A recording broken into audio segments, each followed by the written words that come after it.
Albourakh Events, le numéro 1 de l'événementiel, modèle SWAT au devant de la scène, avec un gala méga gala de lutte. Balla Gaye 2, le lion de Guédiawaye, Boy Jàkkaarloo ak Tapha Tine, le géant du Baol, un choc de gladiateurs pour la couronne de l'empereur. Drapeau, Pape Ibrahima Diagne Bassirou, grand serigne de Dakar. Albourakh Events fas yéene boucler la saison dans l'apothéose ak ay ngandi grand combat ci benn takkusaan. Sok mooy day ak Mama Lamine. Rende war a jëflante ak Zambla. Bébé Saloum war a jàmmarloo ak Jacob Baldé. Malaw Seras mooy daje ak Ndandi Fall. Ordinateur war a jëflante ak Ndul. Général bu Mbour war a daje ak Boy Malika. Kirikou waxti daje ak Ardo. Viengolo wàcc jàkkaarloo ak Tapha Tine bu Diamaguène. waaye nag cet événement grandiose uniquement sur pay-per-view lay doon benn télévision du ko wone bu ngeen ko bëggee seetaan da ngeen ci dem ci wido.tv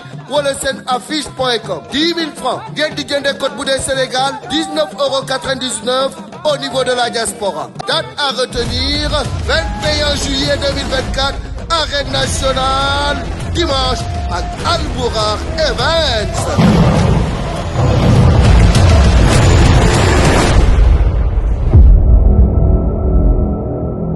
jërëjëf mbokk internet yi ñuy seetaan gannaaw nag buñ jógee ci li nga xamante ni moom mooy point de presse bi ki nga xamante ni Thiatou Yarakh woote woon kon li ma wax rek mu indiwaat ci ay éclaircissement ba tey buñ jógee ci chapitre boobu dañuy dugg ci combat bi nga xamante ni macha allah daf leen a ñor muy combat Moussa Ndoye ak ki nga xamante ni moom mooy Mbaye Gouye Gui dañ koy bàyyi tamit ci loolu ndax mënuñoo ñàkk waxtaan ci combat boobu buñ jógee ci loolu combat Mbaye Gouye Gui ak ki nga xamante ni moom mooy Moussa Ndoye 20 ans de Baol Production. ok ñu nuyu promoteur bi di ko wax ne ko yàlla na ko yëgal ci jàmm ak salaam ndax làmb la bu Sénégalais di xaar actuellement nii entre Baol ak Yarakh laa mën a wax ndax comme Mbaye Gouye Gui ni ñu koy wax toujours nee na Baol rek lay woo waa Baol kon mën naa wax làmb ji Baol ak Yarakh la comme boole ci waa Medina wala waaw làmb jooju daal ñu ngi koy wàcc ñu ngi ko war a waajee Moussa Ndoye nag yabuñu waaw ndax yónni bi ñu ko yónnee nii moom rek mën na ngeem boppam dem ñëwaat. Moussa Ndoye billahi toll na ci làmb foo xam ne moom seul Moussa Ndoye mën na ngemb boppam dem ñun ñu toog Yarakh xaar ko mu dem accomplir mission bi ñibbisiwaat Yarakh Moussa Ndoye waaw ndax ku ne xam ne Moussa Ndoye daanaan yi mu bëril ñi gënoon të da leen a freiné ba mu ante di dugg si Dakar musul am defet të nekk mbër mu naqaree bëril Moussa Ndoye ko freiné woon dañ fàttali ko Moussa Ndoye ba Alioune Seye di të Alioune Seye de moom it dëgg xool leen Moussa Ndoye jaloore bi mu bëreeg moom daan ko jil bu rëy xool li mu def ci kalaaf bi xool li mu def Tonnerre mais Sa Thiès moo ko daan Sa Thiès war na koo daan ndax Sa Thiès mbëru mag la champion la amoon na dayoo bi tax mu daan ko dul Moussa Ndoye mais Mbaye nañ xool palmarèsu Mbaye ak palmarèsu Moussa.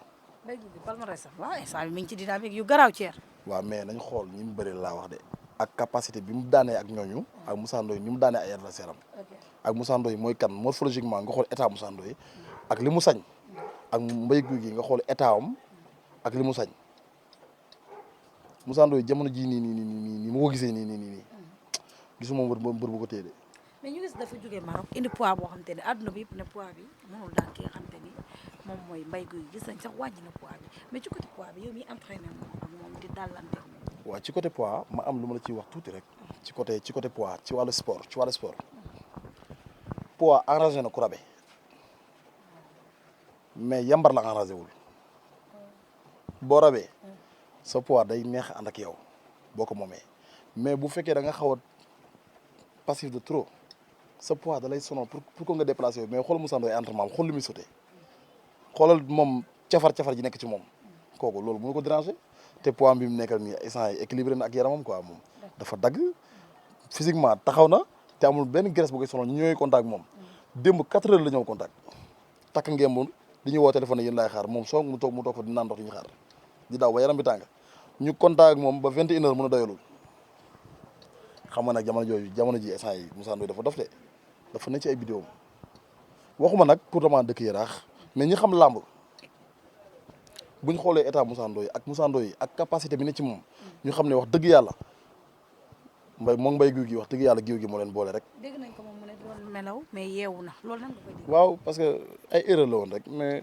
xëy na daan yi daanu woon nekkul moo juum daa waroon daanu lamb day toll foo xam ne da ngay war a daanu ñaata dynamique de victoire la toogoon avant muy daanu ci Sa Thiès dafa toog 7 ans daanuwul juróom-ñaari at mu ñëw Garga Mbossé suruxal ko Sa Thiès suruxal ko mais loolu dara parce que ñaari champion yu ko daan nañ ñu ne ci lamb mbay guy gi bu la yanul doo daan ñu wax dëgg rek bu suruxul foofu noonu di benn kele day test sa yanu bi. Thierno Mbaye Gouy Gui ñaar kele la. Thierno nga ne ñaar kele la. Mbaye Gouy Gui bu jàppee sa ngemb. day def affaire monaat yooyu noonu bopp bi lay jël duggoo ko sa ruq bi. foofu lay taxaw nag. di la piéger pour ngay dugg ci ruq bi ba mën laa yanu pour daan la. te Moussa nag xam nga ne tànk yi raw lem Moussa kenn mënu ko yanu. Mbaye Gouy Gui dafa nekk ci dynamique am gis nañ tamit daf leen a ñeme gis nañ keroog face à face bi Mbaye Gouy Gui may luñ jàmm teg leen. Moussa Ndoye man maa ne ko signature contrat bi.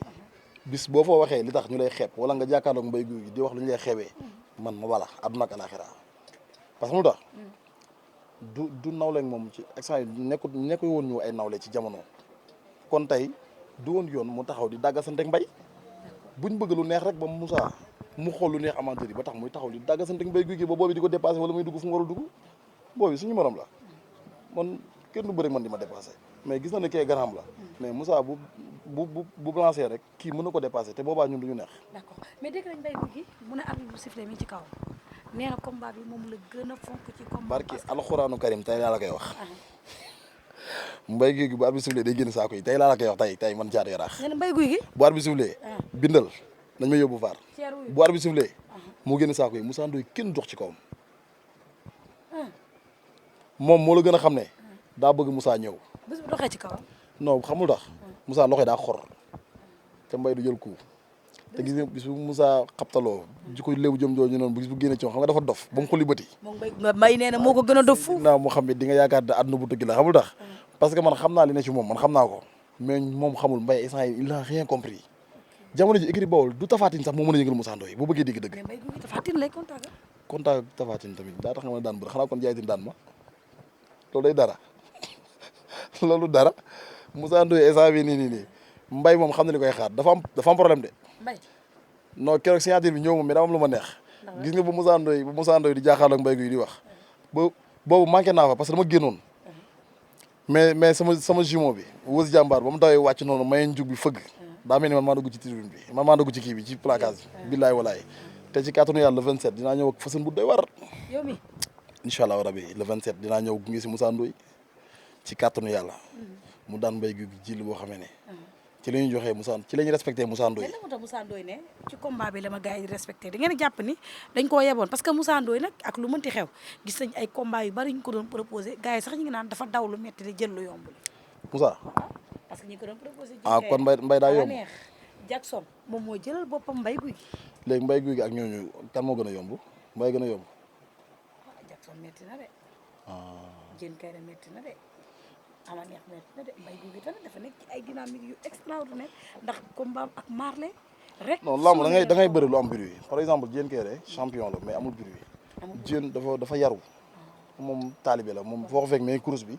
du def bruit du la dépassé du neex. Jackson tamit la même chose mais Mbaye am na coow bu ne ci moom. am na saydaane quoi saydaane wu kàddu nii quoi wax. yaa jaxase nag àdduna bi lamb ji gën a am tension yaa lamb ji gën a neex.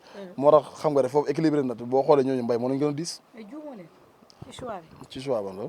Mbaye Gouy Gui ngeen choisir juumoo leen. man doomu Yaraax yi bu ñu bëri kuñ choisir rek man ñoom laa àndal ci choix boobu parce que man mën naa la choisir la mbër suba conséquence am nga ne Thiatou Yarakh ma joxoon kii. mais ñoom kuñ bëgg rek man bëgg naa kooku. waaw. kuñ nan ngeen di ñëwee ndax gis nañu combat bi Mbaye Gouy Gui dafa mën combat yoo xamante ne diwoo la mën combat yooyu yëpp da koo réussir est-ce que tey jàmmaarloo Mbaye Gouy Gui nee na tey bu doxee seen kaw runkum daje bi di nga ko bëgg. man damay tëdd di xalaat combat Moussa Ndoye Mbaye Gouy Gui may ree. ndax lan.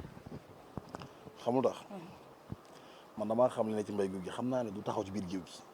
mais kan wax dëgg yàlla Mbaye gis nga signature contrat bi yaxu daan yam fi andi ak yaxu golo yeeg bopp kaña yi. kon nga jàpp ci mystique bi la ko teg.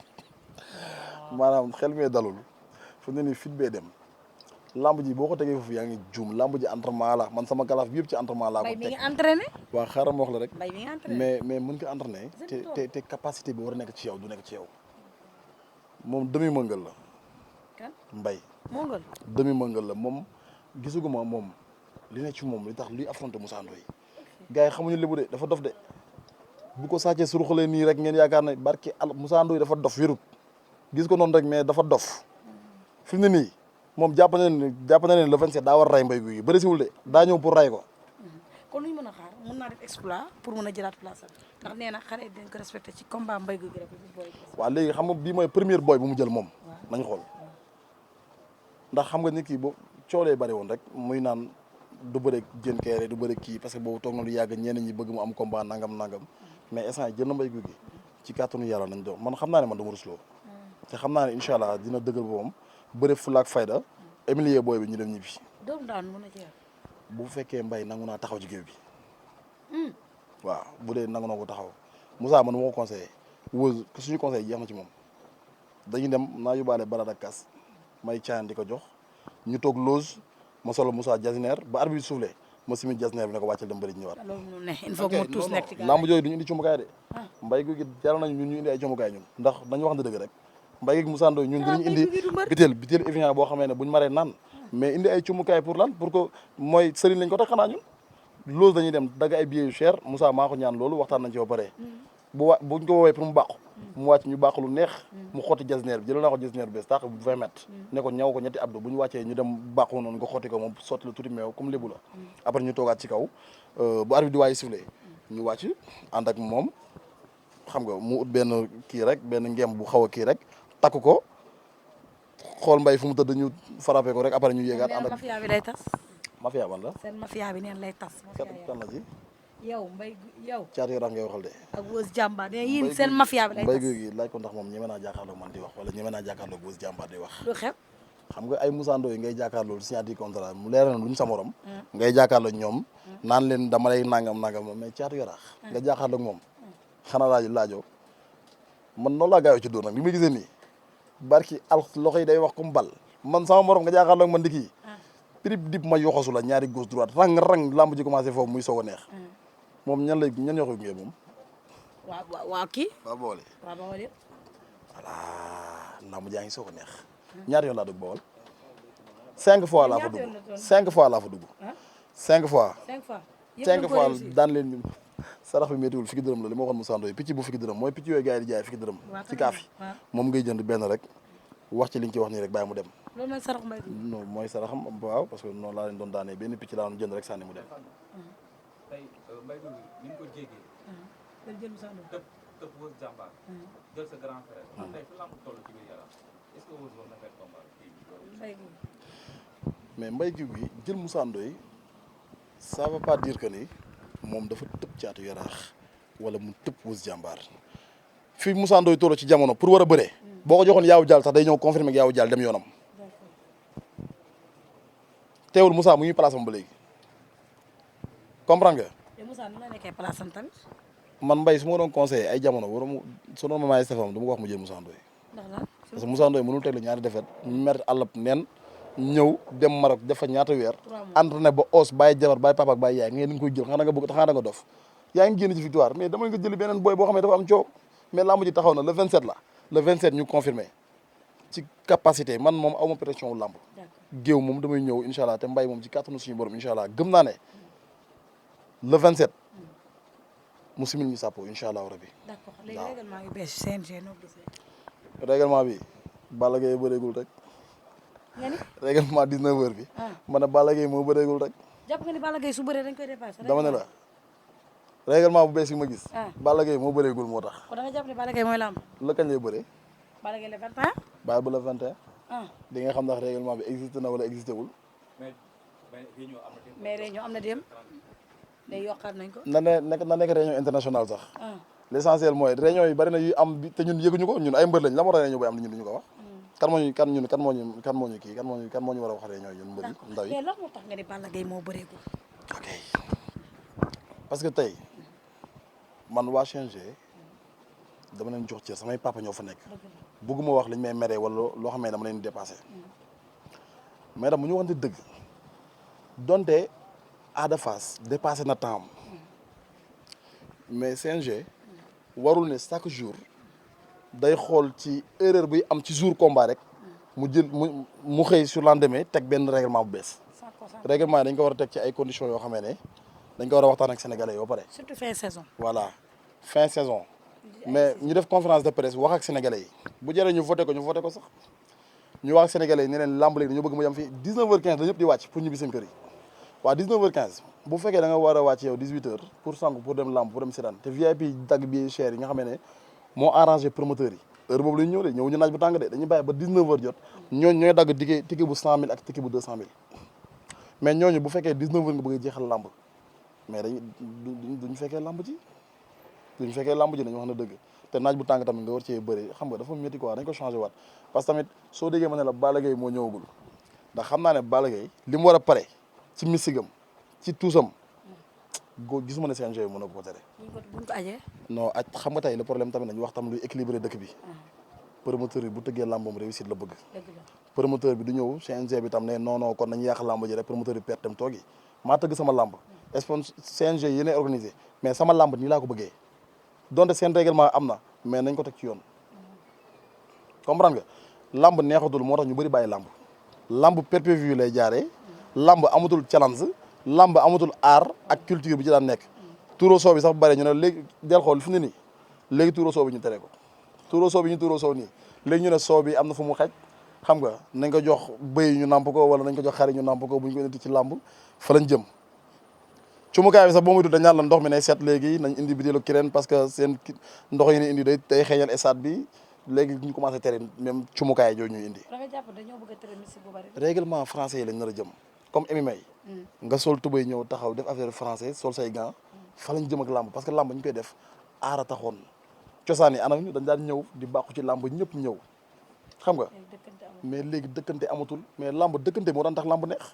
caar yara daw samp biir nënd loolu bu jëree sax ñu def ci liste bi ne diw ak diw tey ñëw nañ ñoom dañoo war a dëkkante heure sangam dañ leen koy may ñu dem règlement bi permettre leen ko mais pas boobu noonu di jàppaate CNG tamit di sonal mbëri di jàpp seen yëre yeeg yooyu noonu mais pas boobu doy na waar de. sanctionné nañ ko. sanctionné nañ ko. waaw mooy Père Ndoye non kooku lu si moom ne kooku warul dundee làmb parce que xam lu tax làmb mi lii la boo xamee ne du tàqal day boole kooku soldat la waroon nekk wala rebelle waaw dafa sadik man xamoon naa nag fa lay mujjee parce que yi mu doon def ci stade bi man dama doon wax naan paa bi kii du yàgg seen. mais règlement bi d'accord nga ci. règlement bi ma wax dëgg yàlla d'accord ma ci man mbër laa. man mbër laa moom d'accord ma ci man wax dëgg yàlla boo xam naa ci mbër yi gën a respecté règlement nag man moom prip ma pare soo teg sama benn bouteille taxaw ne la heure bi jot na ñëwal ma daan daal dem ñibbi. d'accord kalaaf yëpp noonu laa ko pare mais règlement bi gis naa ne lamb Balla moom bu ñëwee dina tus mu neex dina jël temps bu laajee 23h sax dañ koy bëri incha allah. mais bu dépassé kii bi rek ñu aj Balla Gaye. aj Balla Gaye de Balla Gaye mos na ko ci làmb loolu ma jaaxal non Balla moom mosuma gis ñu aj ko ci làmb Balla mooy làmb nag. xanaa moo gàddaay woon. non loolu dara new ci mais ay dama lay aj moom xanaa comme sama gàddaay bi ñoo bëgg a def loolu dañoo bëgg man ma gàddaay xam naa fan yii naa gàddaay rek. tàggu sénégalais yi Balla Gaye Tapha Tine nag làmb ju neex la ndax am di jamono yi dafa yëg doole trop mais am na benn journaliste boo xam ne keroog ne Balla Gaye bu nekkee ci état day réew waaye loolu gis naa ko. Balla bu nekkee ci état day xamadi. Balla bu taxawee maanaam day xamadi da ngay gis réewante Balla Gaye loolu moo tax plateau bi sax boo waxee mu tontu la parce que xam na ci lu mu toog moo tax mu ngi ci état te am na confiance ci lamb ji am di Moustapha Tine tamit jar na bàyyi xel xamul tax Tapha fi mu wéer lamb ji fenn kese la dàq la nga génn saako bi wala mu baal ak yow mais stratégiquement Balla gagné na lamb ji saa yi. stratégiquement Balla gagné na lamb ji parce que Tapha nag bu ñu waxantee dëgg ñemewul Balla de mbër laa nag. la moo tax ñemewu xam nga waa Bawol yëpp samay xarit lañ. ndax man Tapha Tine ñemewul Balla Gaye mën naa am peut-être day def benn stratégie yom rek. xanaa xam mais bu ñemewul woon Balla Gaye dina jël avance. ñun mbër xamal ne man chaque jour ma ne lamb du ci doole wala ci ngandaay lamb stratégie la boo xamee ne chaque jour da ngay gis sa morom cafar bi nekk ci moom. mën na la perturber yow bu fekkee attanoo loolu noonu.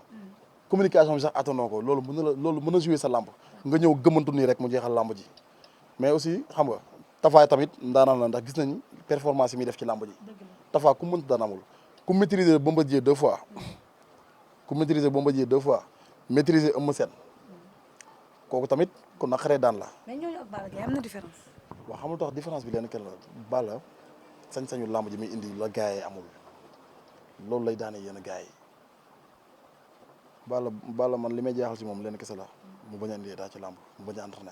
yow noo gisee état physique actuellement nii il est formidable vraiment même biir bi sax man gis naa ko taxaw na ma gis ko nii mais gisuma maa ngi taxaw di ko xool mais gisuma même biir bi ñu doon wax ci moom sax dañ na complètement Balla bi ñu doon gis dem moom la gisaat tey vraiment waaw mais Tapha tamit Balla attention à Tapha de Tapha am na doole de attention à Tapha l'essentiel mooy loo doon def benn yokk ko fukk te bul wàññi poids bu la gars yi wax ne nga kii Balla bu wàññi poids waaw poids yi li mu ko gën a dolli rek bu wàññiwu ko dara parce que Tapha tamit bu oyof ci ko am quoi.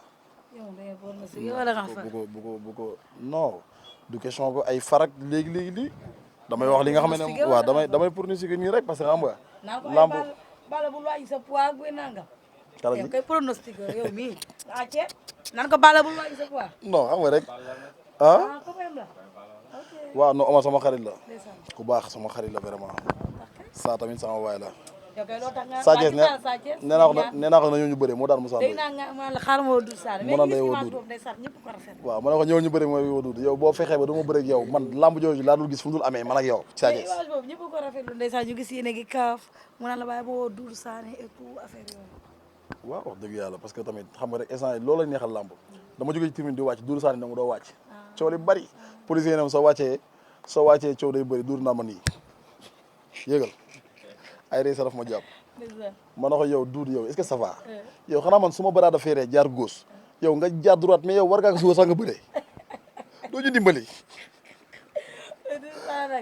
non Doudou kenn xamul lu mu doon mu ne ma nii wax nga dégg nag de wax nga dégg de ma ne ko mais dimbali sa bopp su ma jaaree gauche nga jaar droite sax ndax nga am dara mais yow war ngaa ko suba sax nga da ngay bëree yow ak jaar yaraax mu ne ma wax nga dégg de wax nga dégg moom wax nga ko non wax nga dégg maa ngi dama xoolaat sa bopp.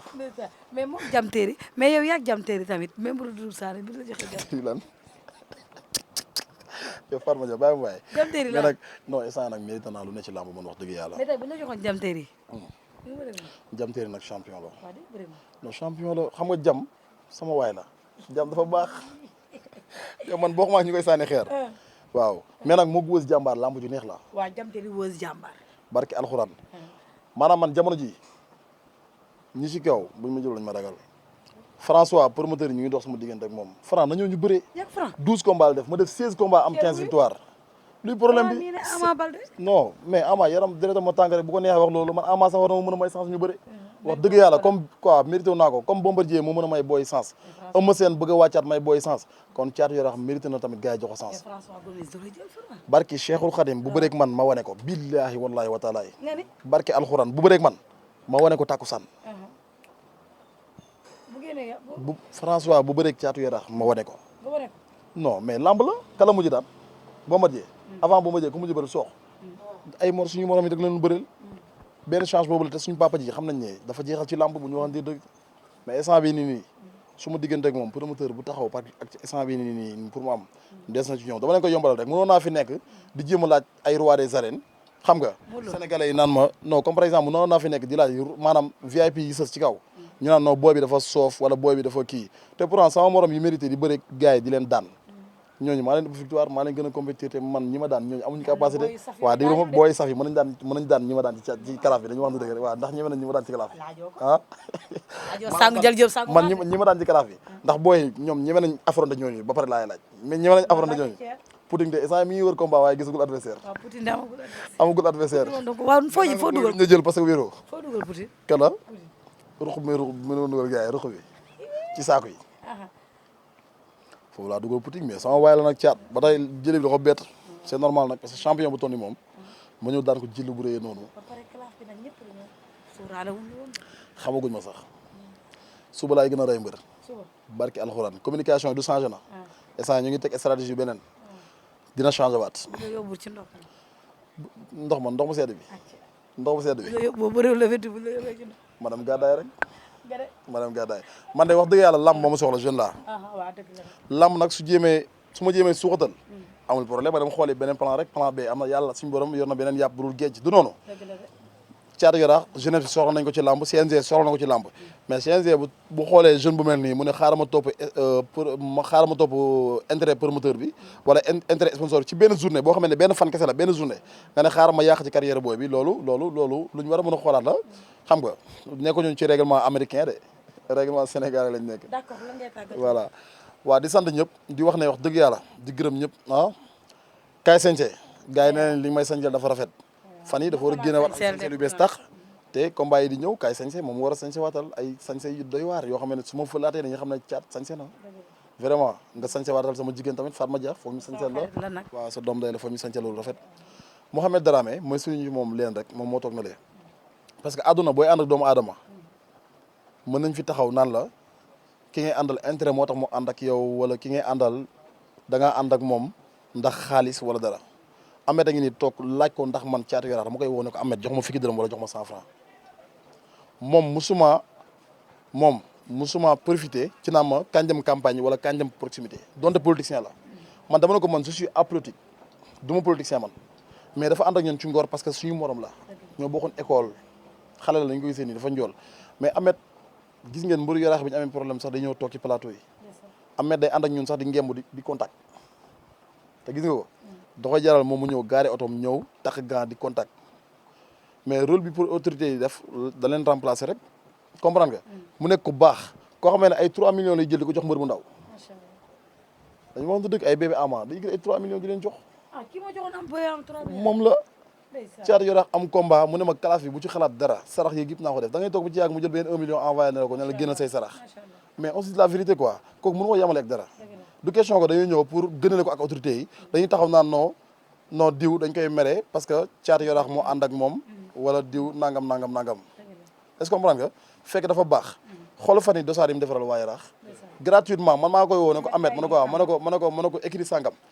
ba ci écrit Dalifor bi ñu nekk nii Dalifor bi seen écrit bi da leen defaral ay dosaar jox leen ko keroog dañ maa fekk fi may sol ay dosaar ñu ne Ahmed waroon ñu defaral moo woo Ahmed téléphone mu ñëw fi mu defaral la ñoom ñëpp ku ko laaj aide tabaski mu yor ay camion xar jox waa Yarakh yëpp tamit nañu wax na dëgg rek nañu wax na dëgg ku jël teranga yooyu yu ko def ci jàmm yàlla yi te ba léegi amagoo benn baat maanaam yorogoo benn ndombal tànk loolu gars yi dañu laa teg bët rek mais xale la il faut ñu arrêter non on arrête loolu dañ ko war a arrêter Ahmed xale la mais xam na fi mu jëm ñun Yarakh ñoo yor suñu yor nañ xam nañ fi ñu jëm ñun ŋàññ ñu kenn nag autorité yi fi nekk respecté nañ leen trop waa mairie Yarakh ñoom Babacar Mbengue jox leen cër trop vraiment duñ dépassé kenn parce que ñoom samay nijaay lañ mënu ma leen manque du respect bu ñu moon caat fa nga nekk kaay dañ laa soxla damay daw wuyu si leen ne leen waaw lu ngeen bëgg nijaay xam nga ñu waxtaanee ko maak ñoom ñoo far mais dafa bëri ñoo xam ne dañuy def polémique naan Ahmed Dramé Thiatou Yarakh wala Ahmed Dramé nangam kii dafa nekk góor moom du ma ko laaj ko ndax man maa yëkkati sama téléphone di ko woo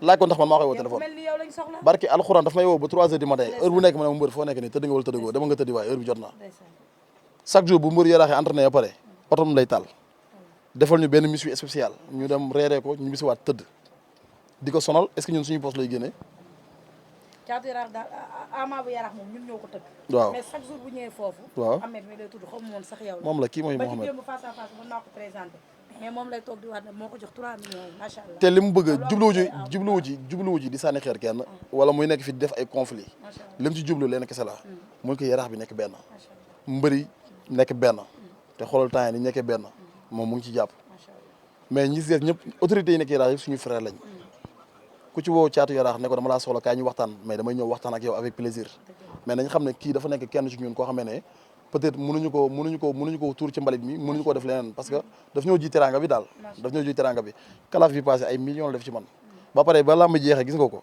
ay visa la defar ne ma fan nga bëgg a dem ma ne ko actuellement aw ma jot foog ma toog ba ci kanam nii nangam mais barki alquranu karim billahi wallahi wa taala ay visa la defar ne ma ban pays nga choisir billahi wallahi wa taala ma taxaw ne oto bi nga doon dégg moo ma ko may xam nga vraiment defal ma lu bëri non mais kay léegi kay moom non kii kay. voilà waaw xam nga comme ku baax la. bu la ñi di may 50 000 1 million la lay may bu ñu la may 1 million mu may la 5 millions kon tamit bu ñu waxante dëgg tamit. mun na ko seen mairie bi nag. waaw mais moom la ñu wax. xam nga tamit voilà.